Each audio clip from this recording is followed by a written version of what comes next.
Hello students, स्वागत है आपका आईसीटी वर्चुअल क्लासेस में। मैं हूं कविता, आपकी बायो टीचर। उम्मीद करती हूं आप सभी अच्छे होंगे और स्वस्थ होंगे। तो क्लास हम अपना चैप्टर यहाँ पे कंटिन्यू करेंगे जिसका नाम है बायोलॉजिकल क्लासिफिकेशन। यहाँ पे हम अलग अलग किंगडम की क्लासिफिकेशन के बारे में पढ़ रहे थे और उनके क्या क्या कैरेक्टर्स होते हैं उनके बारे में पढ़ रहे थे।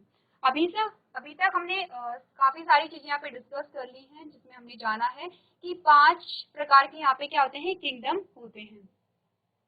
उसमें हमने पढ़ा था सबसे पहले किंगडम मोनेरा के बारे में हमने बात की है, किंगडम प्रोटिस्टा के बारे में हमने बात की है और हम बात कर रहे हैं अभी किंगडम फंजाई की।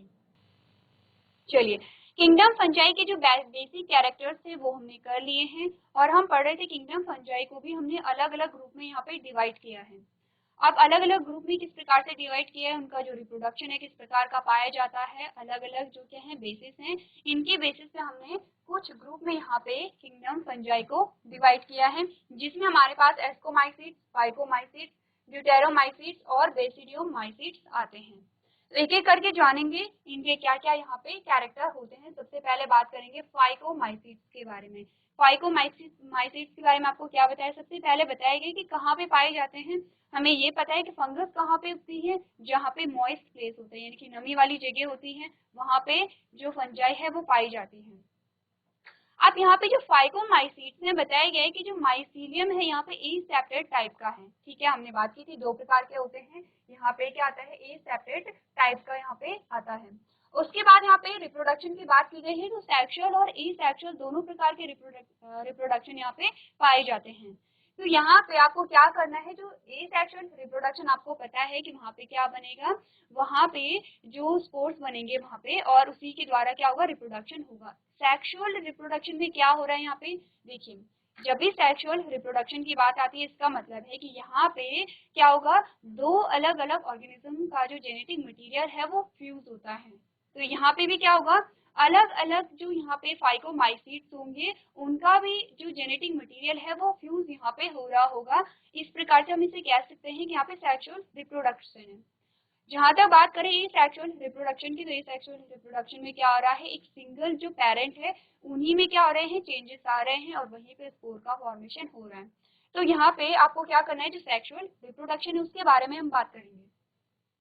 सेक्सुअल रिप्रोडक्शन में सबसे पहले हमने क्या लेना है, 2 डिफरेंट हाइफा लेना है। 2 अलग अलग हमने क्या लिए, हाइफा लिए, यानी कि हमारे पास हम बात कर रहे हैं यहाँ पे फाइकोमाइसीट्स की, तो इस प्रकार से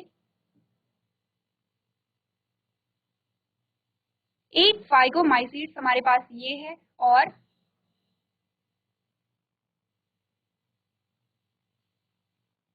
8 फाइकोमाइसीट्स हमारे पास ये है। तो क्या बात की, हमने कहा कॉमनली हम इन्हें क्या कह रहे हैं, माइसीलियम कह रहे हैं। सिंगल की बात करें तो हमने कहा हाइफा है, हमने कहा ए सेप्टेट है। ठीक है, ए सेप्टेट यहाँ पे है, तो हमने क्या लेना है, अलग अलग फाइकोमाइसीट्स के हमने हाइफा लेने हैं। तो अब हम यहाँ पे सिंगल हाइफा को बना लेंगे। क्या बात की, हम यहाँ पे एक सिंगल हाइफा बना लेते हैं। इस प्रकार से है एक, और दूसरा इस प्रकार से है, ये इनके न्यूक्लियस यहाँ पे आ जाते हैं और हमने क्या कहा, ए सेप्टेट है।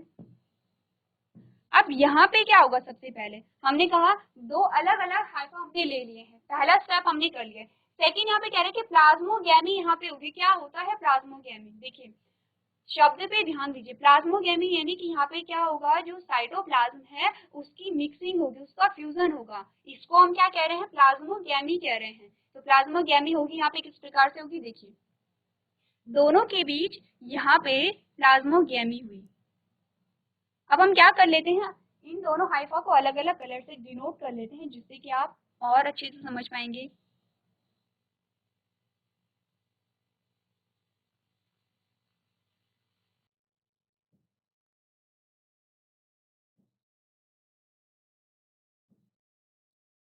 यहाँ पे ध्यान रखिए, प्लाज्मोगैमी हुई है तो क्या होगा, यहाँ पे इसके न्यूक्लियस भी यहाँ पे आ गए हैं और इस हाइफा के न्यूक्लियस भी यहाँ पे आ गए हैं। ठीक है, अब जब यहाँ पे प्लाज्मोगैमी हुई तो जाइगोस्पोरेंजियम का फॉर्मेशन हुआ। तो जाइगोस्पोरेंजियम क्या है, यहाँ पे ये वाला जो स्ट्रक्चर है इसे हम कह रहे हैं जाइगोस्पोरेंजियम। अब एक और बात आपको ध्यान रखनी है, मैंने आपको बताया था कि जो फंजाई होती है उसकी जो बॉडी होती है वो कैसी होगी, हैप्लॉइड होगी, यानी कि ये भी एन है और ये भी एन है। तो अभी तक ये जो हमारे पास स्ट्रक्चर आया है जाइगोस्पोरेंजियम, ये भी अभी हैप्लॉइड होगा क्योंकि यहाँ पे अभी जो न्यूक्लियस है उनका फ्यूजन नहीं हुआ है। ध्यान रखिए, आपको ये ध्यान रखना है, अभी तक न्यूक्लियस का फ्यूजन नहीं हुआ है। यहाँ तक ये बात क्लियर है। हमने दो डिफरेंट हाइफा लिए हैं, डिफरेंट यानी कि डिफरेंट फाइकोमाइसीट्स हमने यहाँ पे लिए हैं। हाइफा जब लिया तो प्लाज्मोगैमी हो गई है, यानी कि जाइगोस्पोरेंजियम का फॉर्मेशन यहाँ पे हो गया है। ठीक है, पहला स्टेप है। अब सेकंड स्टेप में क्या होगा, यहाँ पे प्लाज्मोगैमी जब यहाँ पे हो गई है तो अब यहाँ पे क्या होगी, कैरियोगैमी होगी। कैरियोगैमी का मतलब क्या है, यहाँ पे जो न्यूक्लियस है, अब न्यूक्लियस का फ्यूजन यहाँ पे होगा। तो इसी प्रकार से यहाँ पे बना लेते हैं। अब हम यहाँ पे क्या बनाएंगे, जाइगोस्पोरेंजियम को हम बनाते हैं इस प्रकार से। और जाइगोस्पोरेंजियम में यहाँ पे इस हाइफा का न्यूक्लियस और दूसरे हाइफा का जो न्यूक्लियस है वो क्या हो गए हैं, फ्यूज हो गए हैं। अब जब फ्यूज हो गए हैं तो हमारे पास कौन सी, यहाँ पे अगर हम देखें तो यहाँ पे 2n स्टेज आ गई है, यानी कि डिप्लॉयड हमारे पास स्टेट आ गई है। होल नंबर ऑफ क्रोमोसोम यहाँ पे होंगे। कैरियोगेमी यहाँ पे कंप्लीट हो गई है। देखिए, कैरियोगेमी जब हुई तो यहाँ पे क्या होगा, मियोसिस होगी। ठीक है, क्योंकि अब यहाँ पे क्या है, जो यहाँ पे हमारे पास 2n स्टेज आई है, यहाँ पे मियोसिस हुई। मियोसिस हुई तो हमें क्या मिले, हैप्लॉइड बॉडी मिली, क्योंकि यहाँ पे जो स्पोर्स हैं, अब यहाँ पे हैप्लॉइड स्पोर हमें मिले, यानी कि फिर से क्या हो गई है, यहाँ पे नंबर ऑफ क्रोमोसोम हाफ हो गए हैं। हैप्लॉइड स्पोर यहाँ पे बन गए हैं। ठीक है, सेम यही चल रहा है, हैप्लॉइड स्पोर यहाँ पे बने हैं। हैप्लॉइड स्पोर से यहाँ पे क्या बनेंगे, आप जाइगोस्पोर बनेंगे, यानी कि यहाँ पे क्या होगा, आप हैप्लॉइड स्पोर में फिर से क्या होगा, यहाँ पे माइटोसिस होगी और यहाँ पे फाइनल हमारे पास क्या आया, जाइगोस्पोर आए हैं।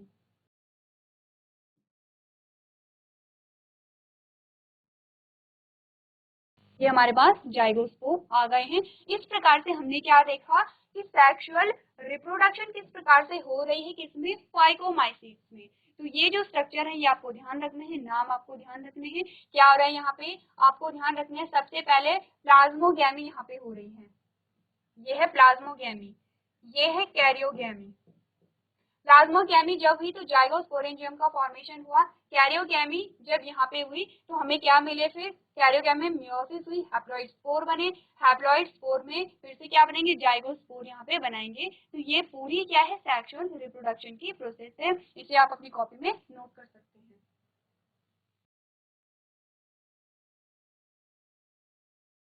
चलिए, ये बात की हमने फाइकोमाइसीट्स की, जिसमें हमने क्या कहा कि लास्ट में जाइगोस्पोर बनता है। तो जाइगोस्पोर कैसे बनता है, देखिए एक बार आप जाइगोस्पोर का स्ट्रक्चर देख लीजिए। इस प्रकार से यहाँ पे क्या होगा, स्पोरेंजियम का फॉर्मेशन हुआ।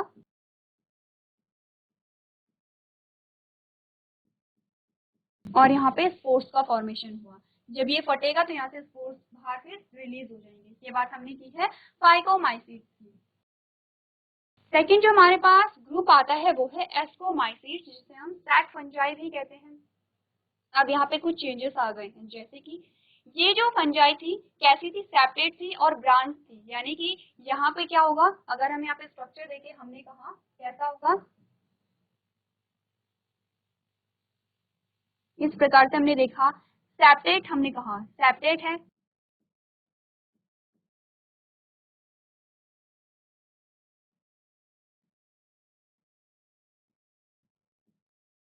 हमने कहा ब्रांच्ड है, यहाँ से कैसे होंगे, ब्रांच होंगे।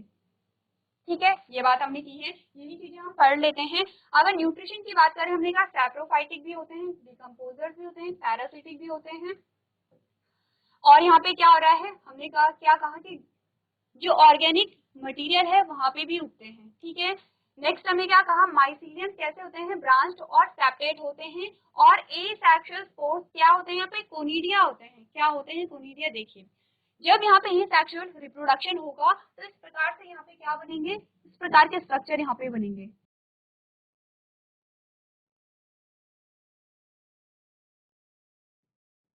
अब इस प्रकार के स्ट्रक्चर को क्या कहा जा रहा है, कोनिडिया इन्हें हम कहते हैं।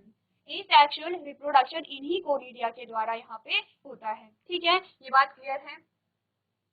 अब यहाँ पे हमने नेक्स्ट क्या बात की, हमने कहा sexual spores are called asco, ascospores produced inside the fruiting body called ascocarp.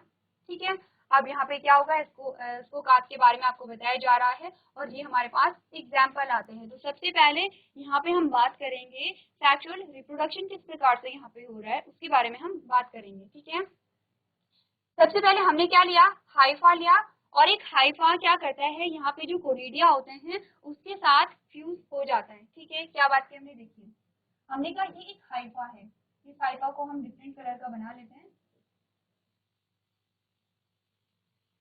Haifa है, सेपरेट होगा, ये आपको ध्यान में रखना है। ठीक है, अब ये जो कोनिडिया है यहाँ पे अटैच हो गया इस प्रकार से।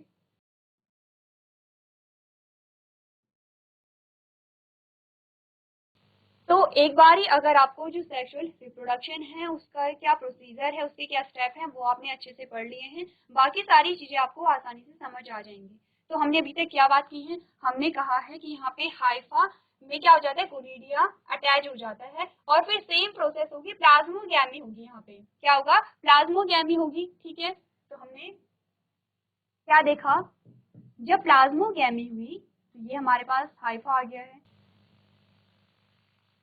अब प्लाज्मोगैमी हुई है यहाँ पे, लेकिन न्यूक्लियस अभी तक फ्यूज नहीं हुए हैं। ठीक है, जब इस प्रकार का, और ये जो हाइफा है ये सेपरेट होगा। यहाँ तक की बात हो गई है। हमने कहा जब हाइफी जो हाइफा था उसमें कोनिडिया अटैच हुआ तो यहाँ पे उसके बाद क्या होगी, प्लाज्मोगैमी होगी। प्लाज्मोगैमी में फिर एस्कस का फॉर्मेशन होगा, इसे हम क्या कह रहे हैं, एस्कस कह रहे हैं। अब ध्यान दीजिए, यहाँ पे भी सेम वही बात लागू होगी। ये क्या है, एन, अभी जो बॉडी है वो क्या होगा, एन होगा, ये भी अभी क्या है, एन होगा, क्योंकि यहाँ पे क्या है, अभी कैरियोगैमी नहीं हुई है, न्यूक्लियस फ्यूज नहीं हुए हैं। एस्कस का फॉर्मेशन हो गया है, एस्कस का फॉर्मेशन होगा उसके बाद कैरियोगैमी होगी। लेकिन यहाँ पे क्या बात आती है, जब हमने फाइकोमाइसीट्स की बात की थी तो वहां पे जो कैरियोगैमी है वो हो जा रही थी कुछ टाइम के बाद, लेकिन यहाँ पे क्या होता है, जब प्लाज्मोगैमी हो गई है, एस्कस यहाँ पे एस्कस का फॉर्मेशन हो गया है, तो कैरियोगैमी होने में बहुत टाइम लगता है, यहाँ 50 से लेके 100 साल तक का टाइम लग सकता है कैरियोगैमी होने में।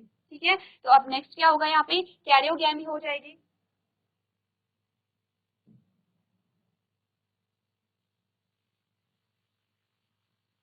कैरियोगैमी हुई तो दोनों न्यूक्लियस यहाँ पे क्या हुए, फ्यूज हो गए हैं, और ये नीचे आप हाइफी देख रहे हैं। हो गया है, ये बात क्लियर है। अब जब यहाँ पे ये फ्यूज हो गया है तो ये क्या होगा, 2n स्टेज में होगा अभी, यानी कि फुल नंबर ऑफ क्रोमोसोम यहाँ पे आ गए हैं। ये बात क्लियर हो गई है। अब हम क्या करेंगे, यहाँ पे मियोसिस होगी, मियोसिस से हैप्लॉइड स्पोर बनेंगे, हैप्लॉइड स्पोर में फिर माइटोसिस होगी और एस्कोकार्प का यहाँ पे क्या होगा, फॉर्मेशन होगा। किस प्रकार से होगा, देखिए हमने कहा यहाँ पे क्या होगी, मियोसिस होगी, मियोसिस होगी तो यहाँ पे क्या बनेंगे, हैप्लॉइड स्पोर बनेंगे।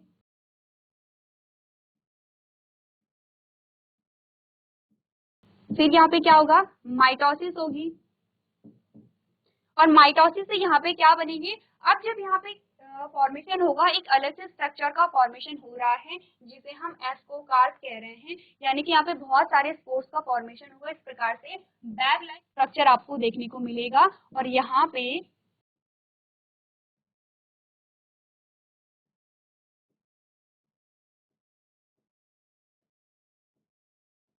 पे क्या बनेगा, इस पूरे स्ट्रक्चर को हम कहते हैं एस्कोकार्प, और इन स्पोर्स को हम कहेंगे एस्कोस्पोर कहेंगे। ठीक है, हमने क्या बात की, हमने कहा ये है एस्को कोर्स। तो ये क्या है, यहाँ पे सेक्सुअल रिप्रोडक्शन की प्रोसेस यहाँ पे हो रही है। सेम इस प्रोसेस को हम यहाँ पे भी देख सकते हैं। हमने कहा जो यहाँ पे एसेक्सुअल रिप्रोडक्शन है वो कोरिडिया के द्वारा हो रहा है। सेक्सुअल रिप्रोडक्शन में क्या हुआ, जो हाइपा था उसके साथ कोरिडिया यहाँ पे फ्यूज हो रहा है, पहला स्टेप हुआ। उसके बाद प्लाज्मोगैमी होगी यहाँ पे, और प्लाज्मोगैमी में क्या बनेगा, यहाँ पे एस्कस का फॉर्मेशन होगा। डाइकैरियन स्टेज यहाँ पे आएगी। डाइकैरियन का क्या मतलब है, दो न्यूक्लियस यहाँ पे प्रेजेंट होंगे। ये वाली जो स्टेज हम यहाँ पे बात कर रहे हैं, एस्कस का फॉर्मेशन हुआ। उसके बाद यहाँ पे क्या होगा, कैरियोगैमी होगी। लेकिन ये क्वेश्चन आपके पास आता है कि जो एस्कोमाइसीट्स होते हैं यहाँ पर कैरियोगैमी तुरंत नहीं होती है, कुछ टाइम यहाँ पे लगता है। कैरियोगैमी के बाद 2n स्टेज यहाँ पे आई है। ठीक है, यानी कि डिप्लॉइड स्टेज यहाँ पे आ गए हैं। टू एन स्टेज जब यहाँ पे आए तो उसके बाद क्या हुआ, मियोसिस हुआ, हैप्लॉइड स्पोर का फॉर्मेशन हुआ, माइटोसिस हुई और एस्कोकार्प यानी कि पूरे जो स्ट्रक्चर है उसका फॉर्मेशन हुआ। एस्कोकार्प में क्या होंगे, एस्कोस्पोर होंगे। जब यहाँ पे ये क्या होगा, रैप्चर होगा तो ये जो स्पोर है वो बाहर निकल जाएंगे और इस प्रकार से क्या होगा, जो फंगस है उसका डेवलपमेंट स्टार्ट हो जाएगा। तो इसी प्रकार से आप क्या करेंगे, जब सेक्सुअल रिप्रोडक्शन को आप शो कर रहे हैं तो आप वहाँ पे डायग्रामेटिक वे में उसे रिप्रेजेंट करेंगे। तो इसे आप अपनी कॉपी में नोट कर सकते हैं।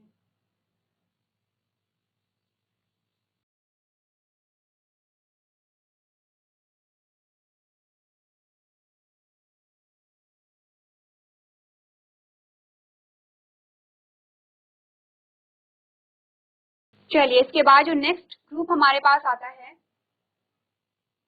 वो है बेसिडियोमाइसीट्स। इसे हम क्या कहते हैं, प्लग फंजाई भी कहते हैं।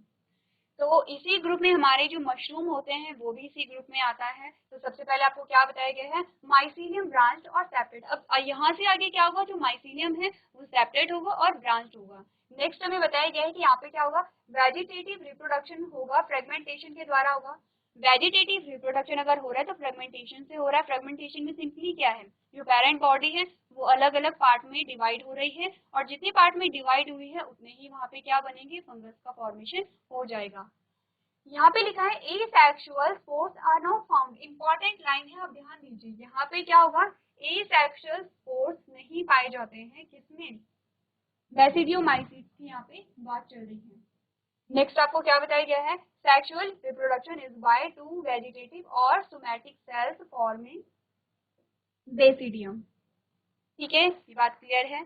नेक्स्ट आपको बताया गया है, basidiospores are produced in basidium by developing a fruiting body called basidiocarp. Example में आपके पास एगेरिकस हो गया है, पक्सिनिया हो गया है, ये सारे एग्जाम्पल आपके पास आते हैं। तो यहाँ पे भी सेम वही बात होती है। अगर यहाँ पे हम बात करें कि जो सेक्सुअल रिप्रोडक्शन है वो किस प्रकार से हो रहा है तो क्या बात होती है, देखिए यहाँ पे क्या आता है, एक हाइफा ये है और एक हाइफा ये है। अब हमने कहा कैसे होते हैं, सेपरेट होते हैं।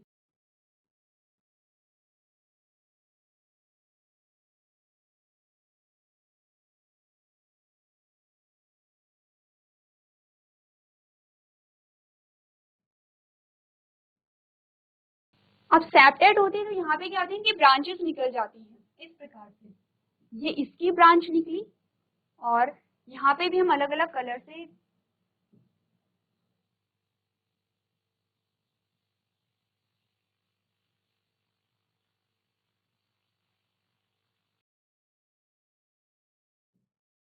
और यहाँ से इसकी भी ब्रांच निकली इस प्रकार से।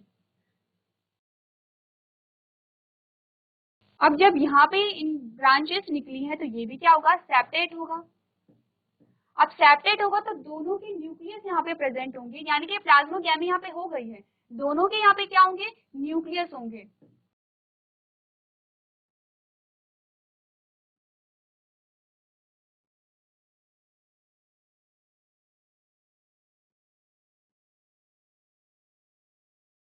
इस प्रकार से क्या हो गई, यहाँ पे प्लाज्मोगैमी हो गई है, लिख सकते हैं यहाँ पे है प्लाज्मोगैमी। अभी तक यहाँ पे क्या होगा, एंड स्टेज ही आ रही है।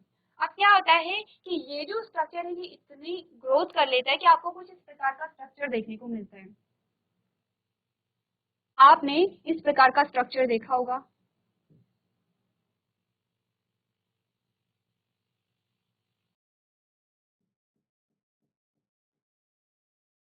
इस प्रकार का स्ट्रक्चर आपने देखा होगा। अब यहाँ पे क्या होता है कि इसने ग्रोथ करके ये वाला स्ट्रक्चर बना दिया है जिसे हम कहते हैं बेसिडियोकार्प कहते हैं। यहाँ पे आपने बेसिडियोकार्प, ये वाला जो है ये क्या है, बेसिडियोकार्प है। अब बेसिडियोकार्प में क्या होता है, देखिए ये वाला जो स्ट्रक्चर है ये किस प्रकार का है, इस प्रकार का यहाँ पे दिखाया गया है, जहाँ पे कि डाइकैरियोन स्टेज है। यहाँ पे क्या है, डाइकैरियोन स्टेज यहाँ पे आती है, जिसे हम क्या कह रहे हैं, बेसिडियम यहाँ पे कह रहे हैं। तो हमने क्या बात की अभी तक, देखिए हमने कहा कि दो अलग अलग क्या थे, हाइफा थी, उनकी ब्रांचेस निकली और उनकी ब्रांचेस आपस में फ्यूज हो गई हैं। यहाँ पे क्या हो गया, प्लाज्मोगैमी की प्रोसेस हो गई है। अभी क्या है, अगर यहाँ पे हम देखें तो स्टेज क्या है, एन स्टेज है, यानी कि हैप्लॉइड स्टेज यहाँ पे है। ये इतना ग्रो कर लेता है कि ये इस प्रकार का स्ट्रक्चर यहाँ पे बना लेता है। इस प्रकार का स्ट्रक्चर आपने देखा होगा, आप मशरूम देखते हैं, कुछ ऐसी मशरूम भी होती हैं जिन्हें हम खाते हैं, और कुछ ऐसे भी क्रिएचर्स होते हैं कि जो क्या होते हैं, हमारे लिए हार्मफुल होते हैं, जिन्हें हम मशरूम समझकर खा लेते हैं। ये हमने देखा। अब हमने कहा कि इसे हम बेसिडियोकार्प कह रहे हैं, ये बेसिडियम है।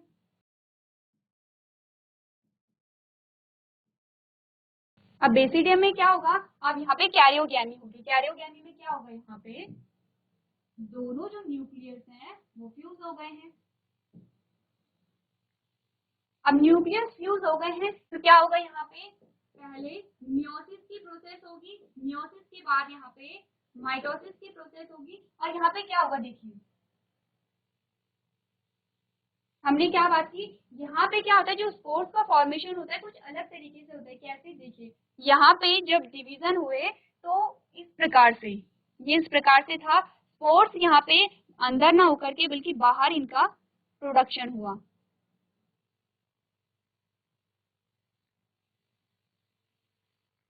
इस प्रकार से, और यहाँ पे क्या होंगे, स्पोर्स होंगे।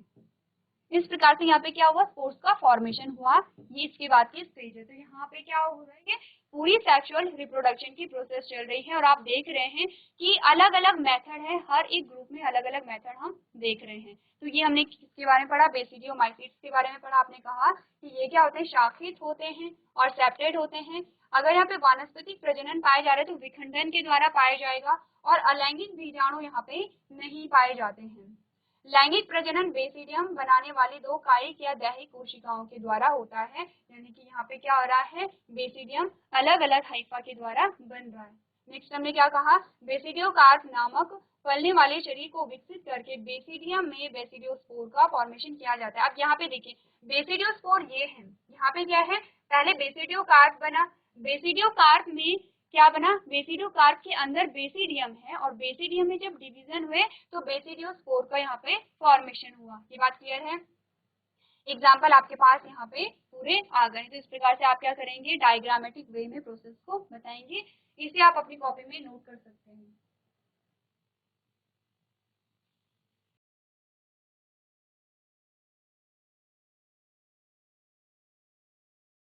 चलिए, इसके बाद जो हमारे पास नेक्स्ट ग्रुप आता है, जो कि हमारा लास्ट ग्रुप है, वो है डिटेरोमाइसीट्स। क्या क्या वो हमें बताया गया है, only vegetative and asexual phase is known. यहाँ पे क्या है, वेजिटेटिव और एसेक्सुअल फेज ही इसकी पता है। Mycelium is separate and branch है। यहाँ पे सम मेंबर्स आर सेप्रोफाइटिक और पैरासाइट, ठीक है। यानी कि ये क्या होता है, केवल वानस्पतिक और अलैंगिक चरण ही इसका ज्ञात है। माइसीलियम सेपरेट और शाखित होते हैं। कुछ सदस्य सैप्रोफाइट्स या परजीवी होते हैं। उदाहरण आपके सारे किसके हैं, ये डिटेरोमाइसीट्स के हैं। तो ये हमारे पास कुछ ग्रुप आते हैं फंजाई के। इनके द्वारा आप जो फंजाई है उसे इजिली आप समझ सकते हैं कि किस प्रकार से यहाँ पे न्यूट्रिशन की प्रोसेस हो रही है और किस प्रकार से यहाँ पे रिप्रोडक्शन की प्रोसेस हो रही है। इसके बाद हमारे पास आता है वायरस। आपको वायरस के बारे में क्या क्या चीजें बताई गई हैं। The virus are acellular structure and therefore do not find a place in a Whittaker's 5 kingdom classification. कह रहे हैं कि वायरस अकोशिकीय संरचनाएं हैं, इसीलिए इन्हें विटेकर के 5 किंगडम क्लासिफिकेशन में नहीं रखा गया, क्योंकि वायरस क्या है, देखिए हम अगर वायरस को जानते हैं तो कैसे जानते हैं, जीवित और अजीवित के बीच की जो कड़ी है उसे हम वायरस को मानते हैं। क्योंकि वायरस अगर किसी भी सेल से बाहर है, अगर वो इन्वायरमेंट में है तो वो कैसा रहता है, वो निर्जीव अवस्था में रहता है। वही वायरस अगर किसी लिविंग सेल के अंदर चला जाता है तो वो जीवित जैसी जो प्रोसेस है वो दिखाता है, उसमें जीवित के गुण पाए जाते हैं। वो वहाँ पे रिप्रोड्यूस भी कर रहा है, अपने नंबर को इंक्रीज भी कर रहा है। तो इसीलिए कहा जाता है कि वायरस क्या है, लिविंग और नॉन लिविंग के बीच की क्या है, कड़ी है। इसीलिए इसे जो 5 किंगडम क्लासिफिकेशन है उनमें उनमें से किसी भी किंगडम में से नहीं रखा गया। नेक्स्ट आपको बताया गया, they consist of a nucleic acid either DNA और आरएनए। अब देखिए यहाँ पे क्या बताया जा रहा है आपको,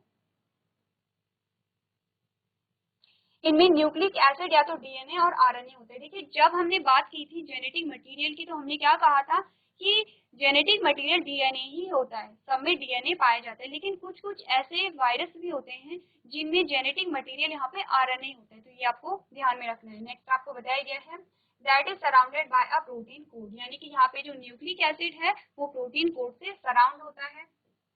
These virus can grow and multiply only within a host cell, यही आपको बताया गया है कि ये जो वायरस हैं ये तभी ग्रो करेंगे, तभी मल्टीप्लाई करेंगे जब किसी लिविंग सेल के अंदर ये क्या होंगे, एंटर होंगे, यानी जीवित कोशिका के अंदर जब जाएंगे तभी अपनी ग्रोथ यहाँ पे दिखाएंगे। Virus exist as a crystals outside the host cell. They cause disease and severely damage the host. For example है, अब यहाँ पे आपको क्या क्या बातें बताई गई हैं। वायरस मेजबान कोशिका के बाहर क्रिस्टल के रूप में मौजूद होते हैं, वे बीमारी का कारण बनते हैं और मेजबान को गंभीर रूप से नुकसान पहुंचाते हैं, क्योंकि हमने क्या देखा है कि वायरस बहुत डेंजर जो डिजीज है उसे कॉज कर सकते हैं। उदाहरण के लिए क्या क्या है यहाँ पे, वेरियोला है, चेचक का कारण बनता है, एचआईवी है, ह्यूमन इम्यूनोडेफिशिएंसी सिंड्रोम जिसे हम कहते हैं, यहाँ पे क्या होता है, एड्स, जो जितनी भी डिजीज है ये सारे वायरस कॉज करता है। तो वायरस के बारे में जो भी पॉइंट्स आपको बताए गए हैं वो आप अपनी कॉपी में नोट करेंगे। चलिए, तो क्लास आज के सेशन में हम इतना ही करेंगे। अभी तक जो भी आपको पढ़ाया गया है वो आप रिवाइज करके लेके आएंगे। तो अभी तक क्लास में बने रहने के लिए आपका धन्यवाद।